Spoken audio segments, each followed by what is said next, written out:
Assalamualaikum warahmatullahi wabarakatuh.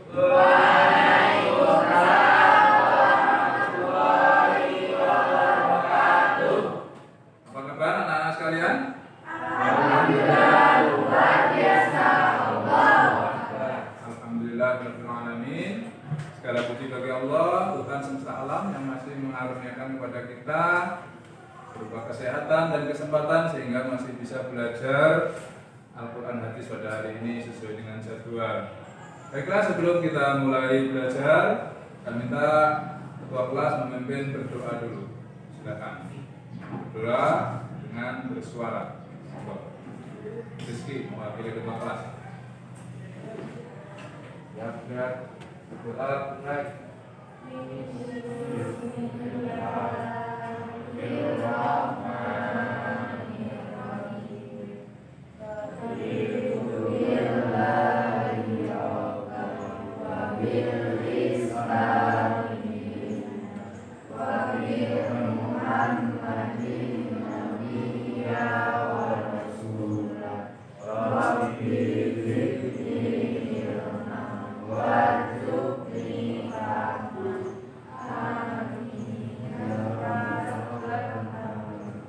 Alhamdulillah, terima kasih Rizky yang telah mewakili ketua kelas memimpin berdoa, dan mudah-mudahan doa kita hari ini diijabah dan dikabulkan oleh Allah Subhanahu wa taala. Amin. Selanjutnya, Bapak ingin memastikan kehadiran anak-anak hari ini masa absen. Saya panggil satu persatu. Yang laki-laki jawab hadir, yang perempuan jawab hadirah ya. Dimulai dari Aprilia Arilinda Hadirah. Kemudian Herniawati Hadirah.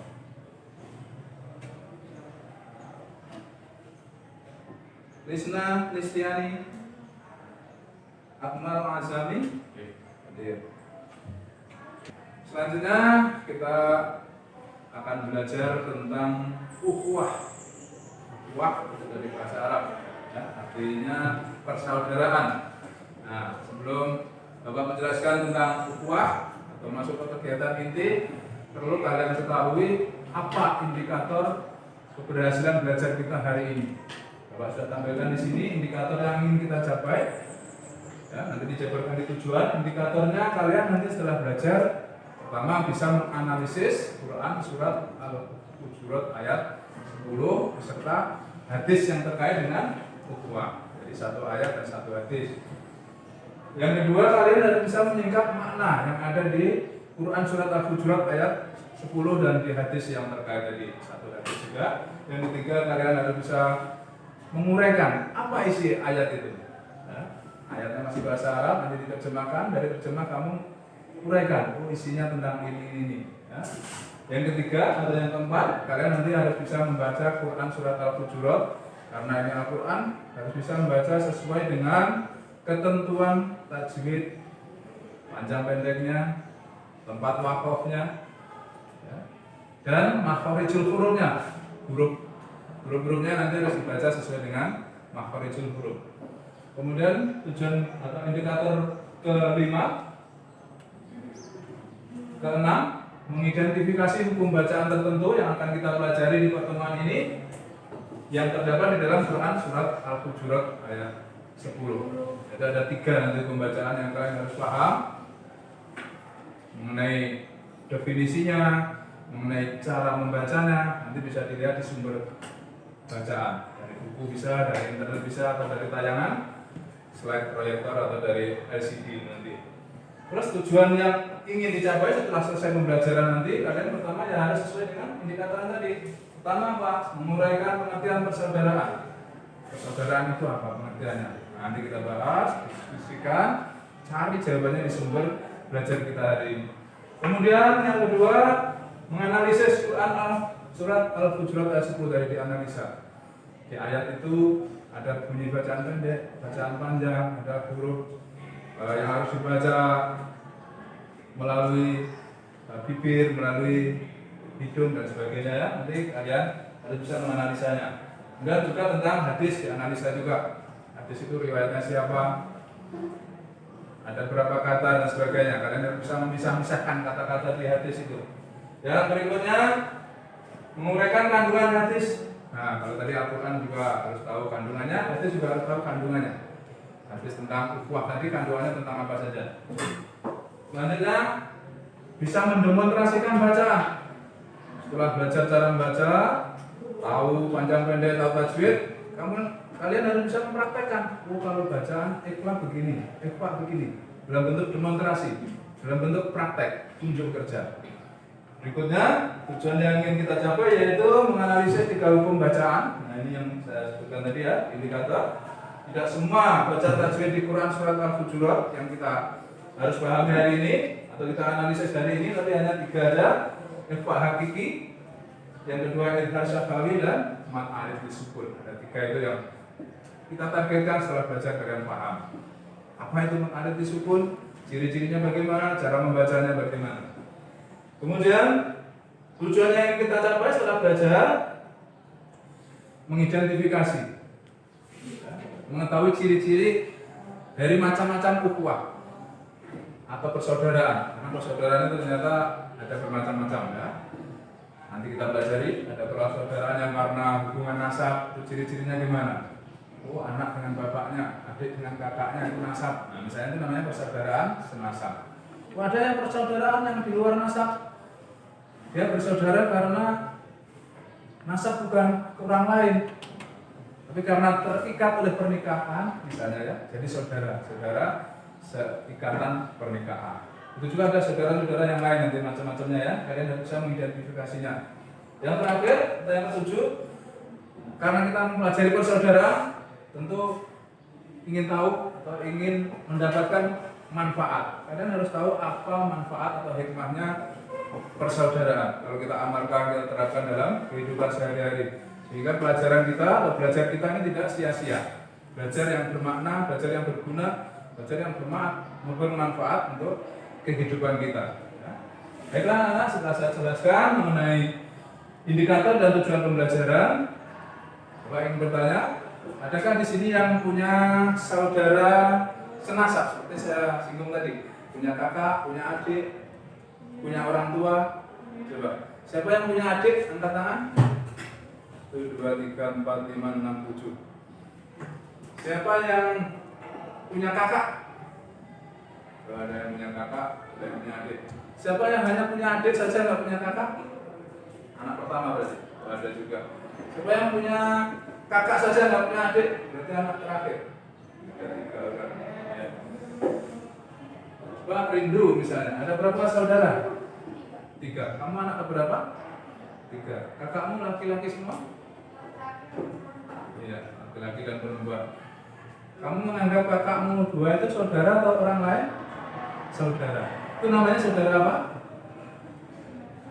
Saudara atau senasab namanya ya. Garis keturunan. Itu namanya saudara senasab. Ya. Terus saudara yang lain seperti apa? Yang kedua saudara senasab itu ada lagi saudara nanti ya. Kita bahas di pelajaran kita hari ini. Kemudian kita lanjutkan sebelum Bapak nanti membagikan tugas diskusi, karena untuk memahami ini kalian nanti harus mengerjakan soal diskusi ya. Langkah-langkah pembelajaran kita hari ini nanti Bapak terangkan, kalian nonton video dulu, nanti kita tanggapi di video itu.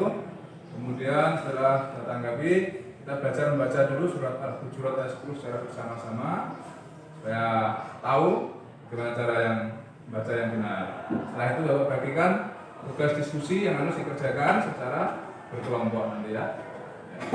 Nah, selesai acara diskusi nanti kita presentasikan hasil diskusi itu, kemudian diakhiri dengan kesimpulan. Nanti Bapak akan menyimpulkan hasil belajar kita hari ini, dan saya adakan tanya jawab secara lisan.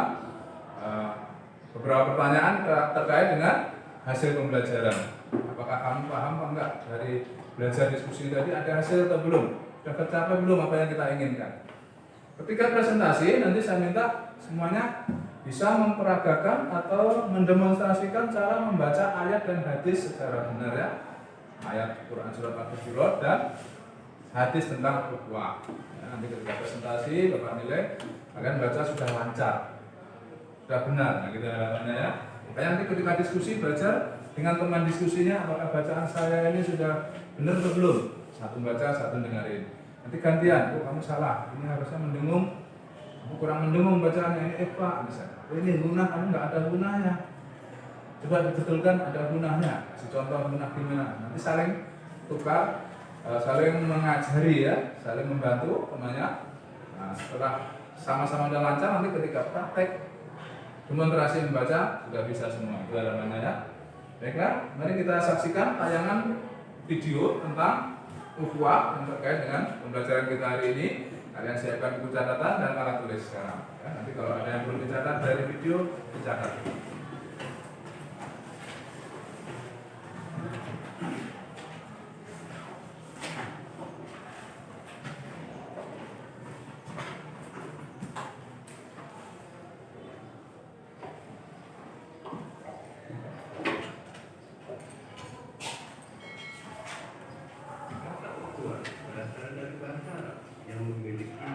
Dasar atau mempunyai arti saudara, sehingga ukhuwah dapat diartikan sebagai persaudaraan. Islam sangat menganjurkan terjalinnya rasa persaudaraan. Allah berfirman dalam Al-Quran surah Al-Hujurat ayat 10. Bismillahirrahmanirrahim. Innamal mu'minuna ikhwatun fa aslihu baina akhawaykum wattaqullaha la'allakum turhamun. Yang artinya sesungguhnya orang-orang mukmin itu bersaudara. Karena itu damaikanlah antara kedua saudaramu yang berselisih dan bertakwalah kepada Allah agar kamu mendapat rahmat. Ya. Barusan kita saksikan bersama-sama video tentang ukhuwah. Ya. Kalau tadi di awal video ada penjelasan kata ukhuwah itu berasal dari bahasa apa tadi? Arab. Ada yang tahu bunyinya apa tadi bahasa Arabnya? Kata dasarnya ukhuwah, yaitu berbunyi akhun. Akhun ya, kata akhun berubah menjadi ikhwatun atau ukhwatun ya. Kalau akhun itu artinya bersaudara, kalau ukhwah itu diartikan persaudaraan. Di sini tadi juga dijelaskan macam-macam ukhuwah. Kalau tadi saya contohkan ukhuwah yang berhubungan dengan nasab, ukhuwah nasabiah. Karena ukhuwah ini sebenarnya jumlahnya banyak. Nah, di sini yang perlu kita ketahui 3 saja. Tadi sesuai yang ada di video. Yang pertama ukhuwah Islamiyah. Yang kedua ukhuwah Watoniyah. Yang ketiga ukhuwah Insaniyah. Ya, diingat-ingat kalau perlu dicatat, bagi yang belum mencatat atau belum punya catatannya. Ukhuwah Islamiyah itu persaudaraan yang dilandasi dengan adanya persamaan akidah. Akidah itu apa? Keyakinan. Kalau kamu agamanya Islam, temanmu agamanya Islam, saya agamanya Islam, dia agamanya Islam, berarti akidahnya sama. Karena akidahnya sama, maka terjalinlah namanya persaudaraan atau ukhuwah Islamiyah. Kalau dengan saudara, kita harusnya menyayangi atau membenci? Menyayangi. Sama tadi ya, adanya saudara itu diikat oleh adanya senasab, persamaan keturunan. Bapaknya sama, ibunya sama, itu namanya nasab, nasabiah. Kakaknya atau adiknya pasti saling menyayangi. Kakaknya menyayangi adiknya, adiknya menyayangi kakaknya. Begitu juga dalam ukhuwah Islamiyah ini, sifat menyayangi itu tadi sama seperti dengan kita menyayangi saudara senasab tadi. Sehingga kalau saudara seakidah kita didolimi oleh orang lain, kita harus minimal simpati, empati, dan menolongnya, memberi bantuan. Kalau sesama orang Islam kok bertikai atau berselisih, maka kita sebagai saudara seagama, seakidah harus mendamaikan. Nah, seperti diperintahkan dalam Quran surat Al-Hujurat tadi ya. Ini mengenai ukhuwah Islamiyah. Adapun ukhuwah watoniyah, masih ingat tadi definisinya apa? Persaudaraan yang dilandasi adanya kesamaan negara atau bangsa. Orang Papua itu termasuk bangsa Indonesia, orang Aceh bangsa Indonesia, orang Jawa juga bagian dari bangsa Indonesia. Walaupun akidahnya berbeda, tidak senasab, ibunya berbeda, bapaknya berbeda, diikat oleh rasa senasib sebangsa, maka disebut dengan ukhuwah apa tadi? Watoniyah. Yang terakhir ukhuwah insaniyah, yaitu persaudaraan yang dilandasi dengan adanya persamaan sama-sama manusia. Dia bukan sapi, dia bukan kerbau. Walaupun kulitnya hitam masih manusia, walaupun kulitnya putih masih manusia, walaupun agamanya Hindu masih manusia, walaupun tidak beragama juga manusia. Mereka itu semua bersaudara selagi sesama manusia. Persaudaraan yang diikat adanya kesamaan sesama manusia disebut dengan ukhuwah apa? Insaniyah. Kata insan artinya manusia. Atau ada juga yang menyebut dengan bahasa Arab yang lainnya, yaitu pakai kata basyarun. Basyarun artinya manusia, sehingga disebut dengan ukhuwah basyariyah. Jadi kalau ada dua istilah itu muncul bersamaan, itu maknanya sama, pengertiannya sama, yaitu ukhuwah atau persaudaraan yang diikat oleh adanya persamaan sesama manusia. Baiklah, kita ingin belajar membaca Al-Quran surat Al-Hujurat ayat 10, karena di antara tujuan pembelajaran kita hari ini, kita semua harus bisa membaca Quran surat Al-Hujurat. Akan disimak ulang video tadi ada cara membaca Quran surat Al-Hujuratnya. Allah berfirman dalam Al-Quran surah Al-Hujurat ayat 10. Bismillahirrahmanirrahim. Innamal mu'minuna ikhwatun fa aslihu baina akhawaykum wattaqullaha la'allakum turhamun. Al-mu'minuna ikhwatun innamal mu'min. Saya kita coba tirukan ya. Dengar sekali lagi. Innamal mu'minuna ikhwatun fa aslihu baina akhawaykum wattaqullaha la'allakum turhamun. Ya. Coba. Mari kita coba tirukan cara membaca. Sudah diajarkan di video. Baca bismillah dulu bersama-sama. Bismillahirrahmanirrahim. Bisa dibuka di buku? Ada nggak ayat yang ada di buku yang sama? Ada, silakan coba dibuka biar bacanya dari buku. Nah, untuk lebih mendalami tentang hukum bacaan ini, silakan kalian membentuk kelompok aja sekarang. Ayo silakan, yang laki-laki 2 orang bergabung, 3 orang bergabung. Silakan nanti Bapak bagikan tugas diskusinya. Silakan yang perempuan 2. Silakan cari teman diskusinya. Terus yang satu kelompok 3 orang ya, sisanya.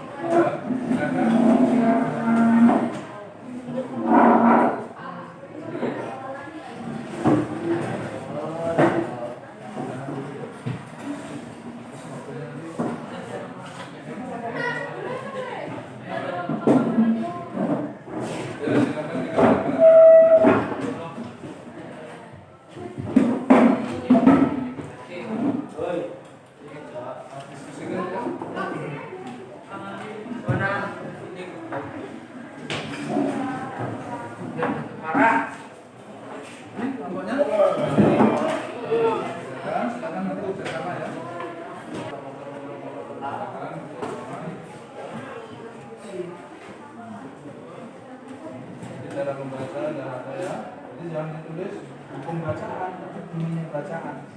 Di nama tulis ya, paham ya?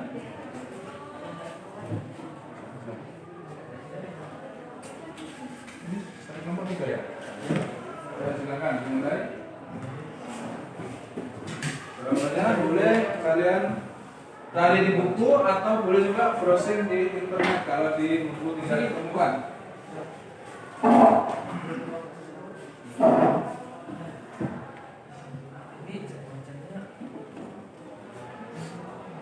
Pak, ini pakai bahasa Indonesia ya? Iya, bahasa Indonesia. Gak huruf Latin, bukan bahasa Indonesia. Huruf Latin itu ABC, abjad.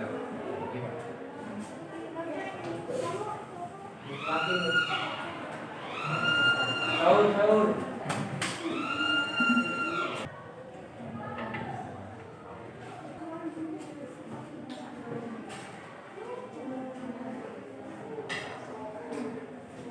Aurel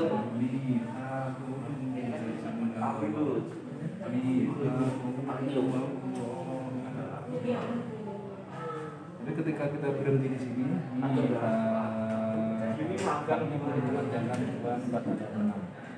Paham?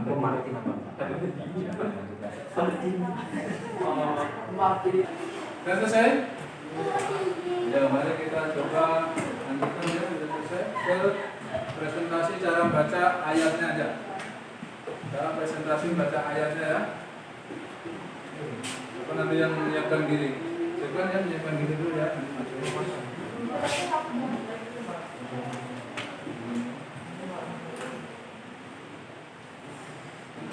Sudah siap belum ini?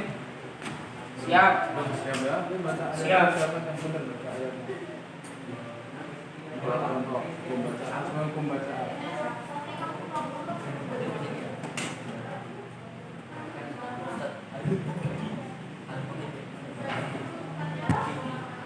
Untuk para siswa sekalian, disiplin Muhammadiyah.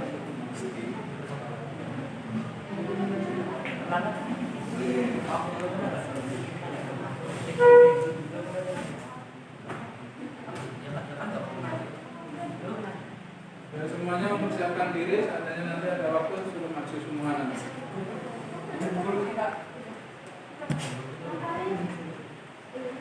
Lagi yang belum ini.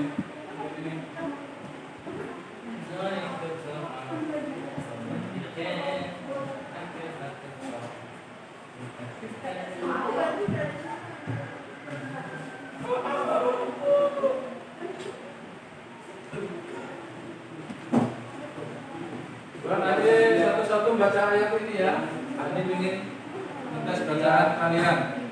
Sudah belajar Ifma Hamiki, sudah belajar Ibhar Syafi'i, dan sudah belajar Mat Arif Tisukun. Nanti praktekkan baca ayat ini dengan benar.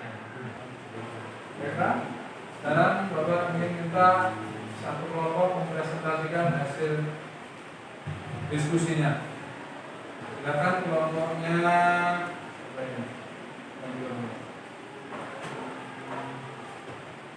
Kelompoknya Lisna sama Bernia coba.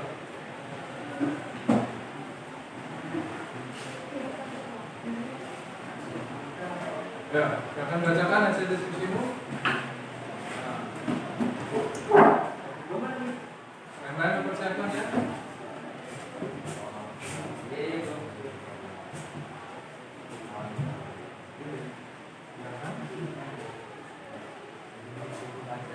Apa? Berbagi tugas nggak apa-apa ya. Yang awal misalnya Isna dulu sampai Romawi berapa nanti lanjutkan ganti Ernia. Harus semuanya satu orang. Siapa yang duluan? Separuh bagi dua ya. Ada berapa Romawi? Sepakatan ya Pak dibagi sampai mana sampai mana?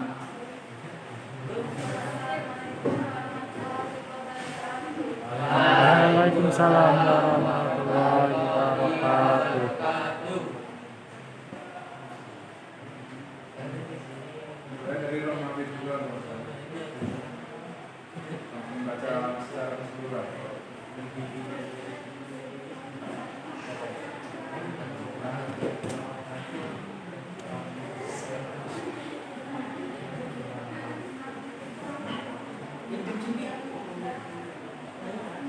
Dengeran nggak suaranya? Betul. Betul. Kurang keras itu. Teman nggak ada. Pakai mic. Nah, saya nggak ada.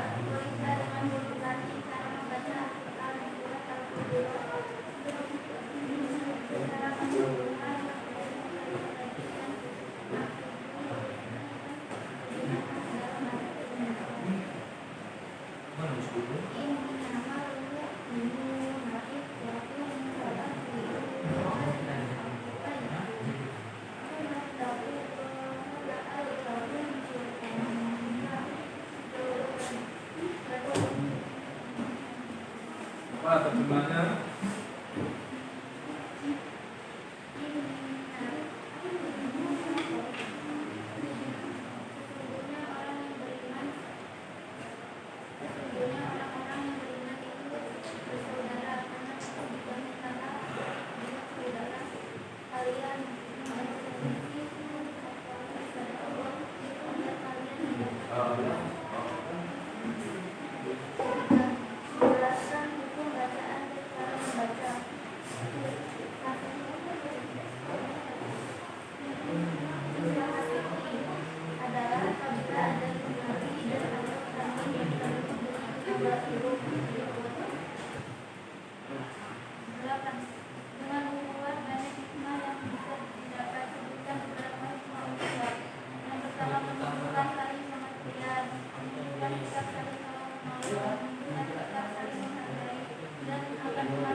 Sudah, silakan ditutup.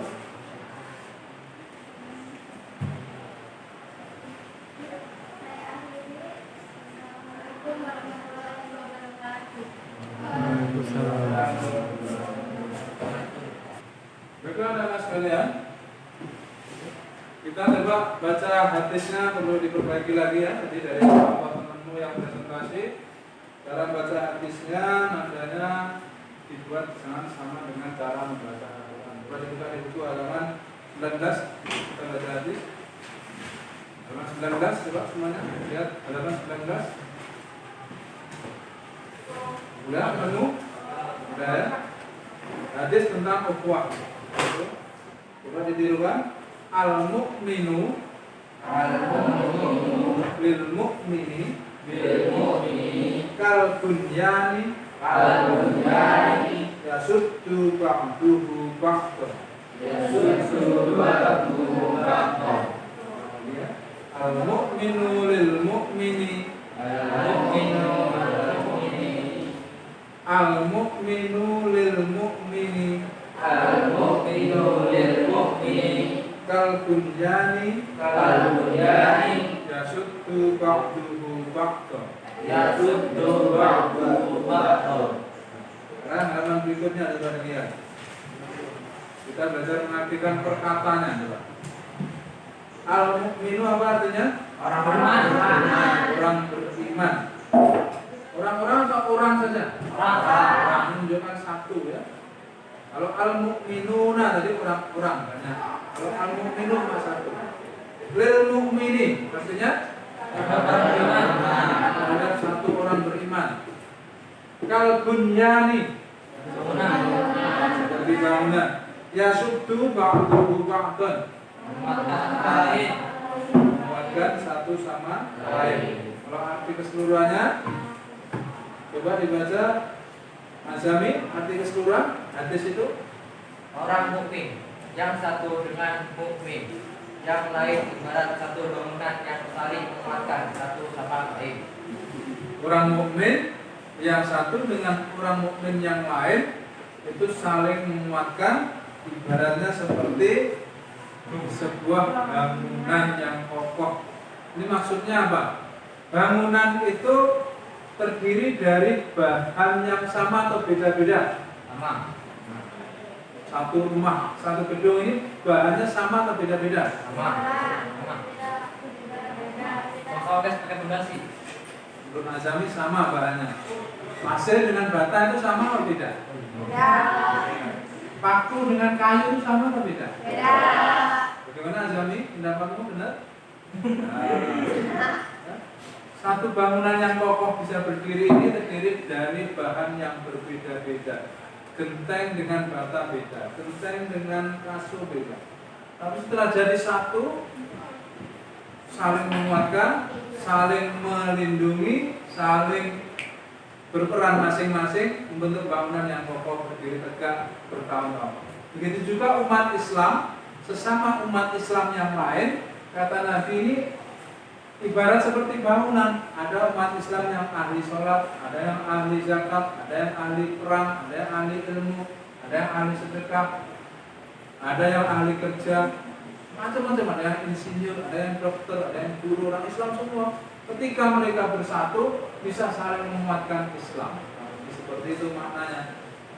Gak boleh begitu beda pekerjaan, beda profesi, nggak bersatu lagi. Nah, ini nggak menunjukkan ukhuwah atau persaudaraan.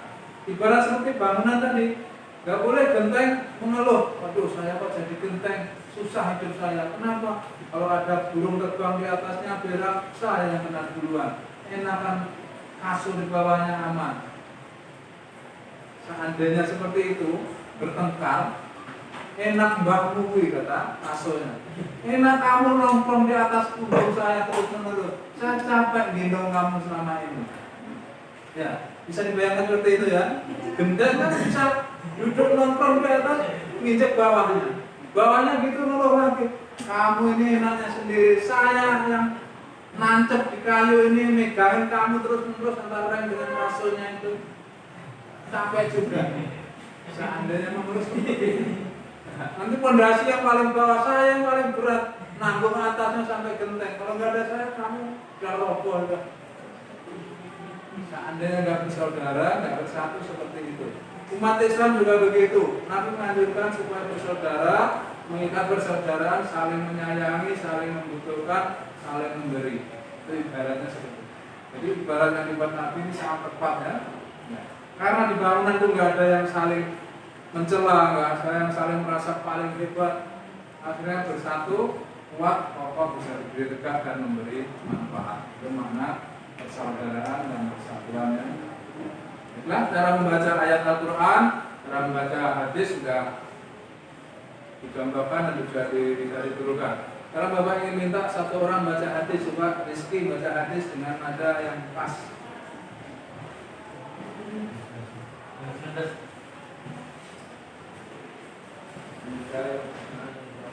Al-mu'minu lil-mu'mini kal-bunyan yudha'u. Ya. Satu lagi yang perempuan, coba Aprilia baca hadisnya.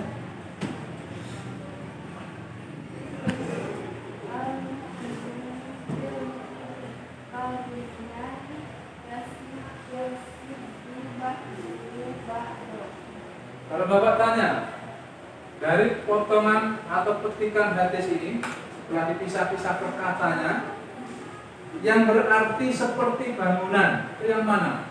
Potongan hadisnya. Al-Bunyani. Apa arti dari yasudu?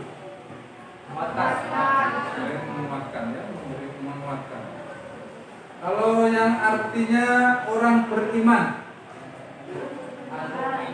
Al-Mu'minu. Ini juga perlu kalian hafalkan dan pahami arti berkata dari hadis tentang ukhuwahnya tadi. Baiklah, mari kita simpulkan belajar kita hari ini, yaitu tentang persaudaraan. Pertama, cara membaca Al-Quran itu harus sesuai dengan kaidah tajwid dan makharijul huruf. Nanti saya contohkan cara membedakan huruf A, huruf Kha dan huruf H. Misalnya itu makhrajnya harus jelas bedanya. Dalam bahasa tajwid 3 hukum bacaan yang sudah dipelajari hari ini. Yang pertama, iqfa, abiki. Iqfa artinya apa tadi? Cara membacanya gimana?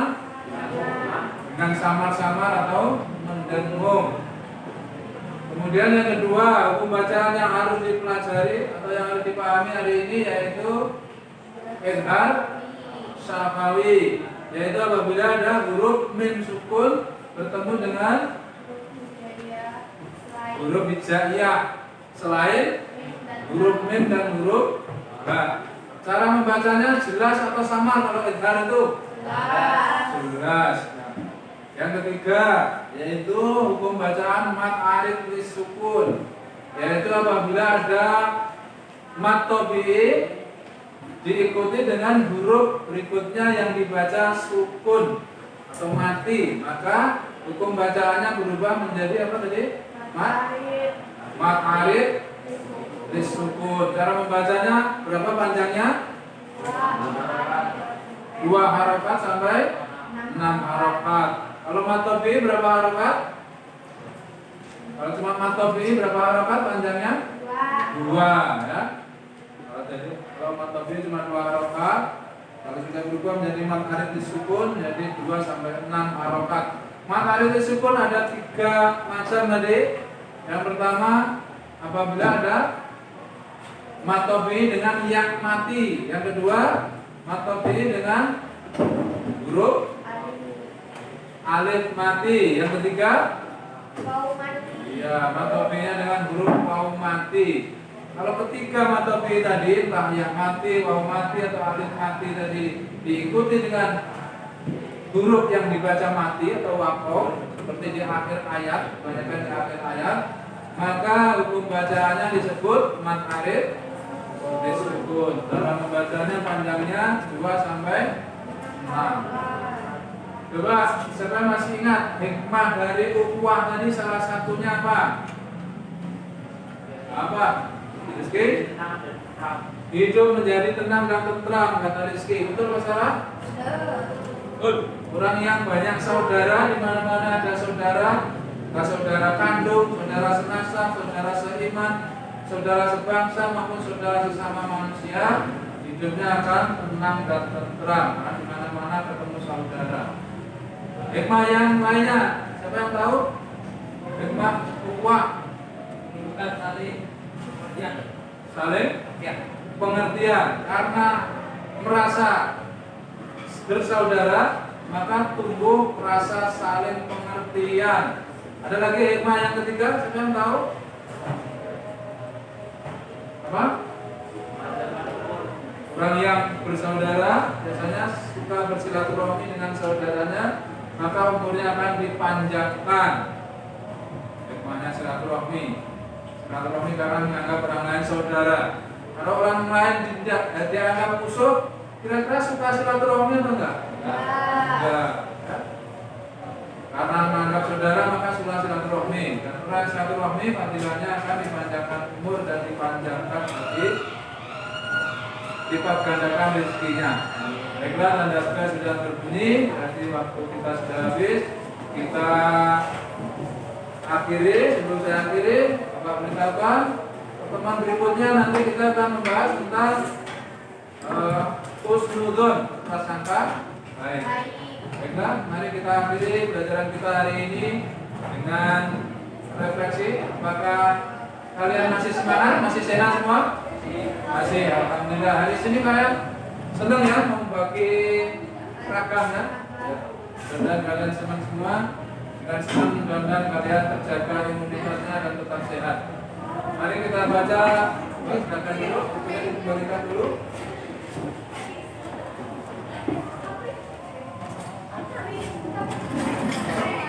Kalau anak perempuan ada yang bergerak, satu orang menurunkan buku.